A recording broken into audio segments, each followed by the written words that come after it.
Hello दोस्तों, स्वागत है आपका हमारे इस यूट्यूब चैनल पे। हम लोग इसमें UP triple S C PET exam का जो सिलेबस में जितने भी टॉपिक दिए गए हैं उन सारे से संबंधित प्रश्न हैं उससे हम लोग सॉल्व करेंगे। यह प्रैक्टिस सेट 1 है। ठीक है, वीडियो शुरू करते हैं। पहला प्रश्न है कि प्राचीन काल में कलिंग का महान शासक कौन था? तो वह खारवेल था। हड़प्पा सभ्यता के उपकरण व हथियार मुख्यतः किसके बने थे? तो तांबा और कांस्य तथा टीन का। किस सुल्तान के काल में खालसा की सीमाएं अत्यधिक विकसित हुई? अलाउद्दीन खिलजी के। अगला प्रश्न है कि प्रार्थना समाज के संस्थापक कौन थे? तो यह थे डॉक्टर आत्माराम पांडुरंग। विलय नीति किस गवर्नर ने प्रस्तुत की थी? लॉर्ड डलहौजी ने। किस आंदोलन के साथ महात्मा गांधी ने भारतीय राजनीति में पदार्पण किया? चंपारण। स्वराज मेरा जन्मसिद्ध अधिकार है और मैं इसे लेकर रहूंगा, यह किसने कहा था? बाल गंगाधर तिलक ने। किसने गदर आंदोलन में महत्वपूर्ण भूमिका निभाई थी? लाला हरदयाल ने। अगला प्रश्न है किसने तीनों गोलमेज सम्मेलनों में भाग लिया था? Doctor B R. अम्बेडकर ने। 1930 की गिरफ्तारी के कारण पेशावर की सड़कों पर उग्र प्रदर्शन हुए, किसकी गिरफ्तारी के कारण हुए थे? यह अब्दुल गफ्फार खां के। एशिया और यूरोप में संतुलित घास स्थल कहलाती है स्टेपीज। यह भूगोल के प्रश्न हैं। बादल किस मंडल में अवतरित होते हैं? तो यह क्षोभ मंडल में। कौन सा राज्य भारत के सबसे पूर्वी भाग में है? तो यह अरुणाचल प्रदेश है, भारत के सबसे पूर्वी में, और सबसे पश्चिम में है गुजरात। अगला प्रश्न है कि कौन सा देश नाथुला दर्रा के पार है? तो यह चीन है। किस उद्योग को सूर्योदय उद्योग कहा जाता है? सूचना प्रौद्योगिकी उद्योग को। 11वीं पंचवर्षीय योजना की अवधि है 2007 से 2012।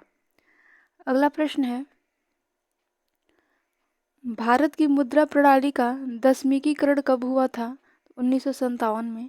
भारत के संविधान सभा की जब 31 अक्टूबर 1947 को बैठक हुई तो उसकी घटी हुई सदस्य संख्या थी 299। संविधान का कौन सा अंश भारत के नागरिकों को आर्थिक न्याय प्रदान करने का संकेत करता है? राज्य के नीति निर्देशक तत्व। भारत के संविधान के किस अनुच्छेद के अंतर्गत सशस्त्र बलों के सदस्यों के मौलिक अधिकारों को विशेष रूप से प्रतिबंधित किया जा सकता है? तो अनुच्छेद 33 के द्वारा। अगला प्रश्न है कि पंचायती राज प्रणाली भारत के किस राज्य ने सबसे पहले लागू की? राजस्थान ने। वृक्क के आकार की द्वार कोशिकाएं किसमें होती हैं? द्विबीज पादपों में। नानबाई की भट्टी में डबल रोटी बनाते समय खमीर यानी यीस्ट मिलाने के कारण है। यह डबल रोटी को नरम और स्पंजी बनाने के लिए होता है। विकर्षण का विलोम क्या है? आकर्षण। जिसका विभाजन न किया जा सके अविभाज्य। यद्यपि में कौन सी संधि है? यण संधि है। अपना काम जगन्नाथ लोकोक्ति का सही अर्थ क्या है? तो इसका अर्थ होता है कि अपना काम स्वयं द्वारा ही संपन्न करना उचित होता है।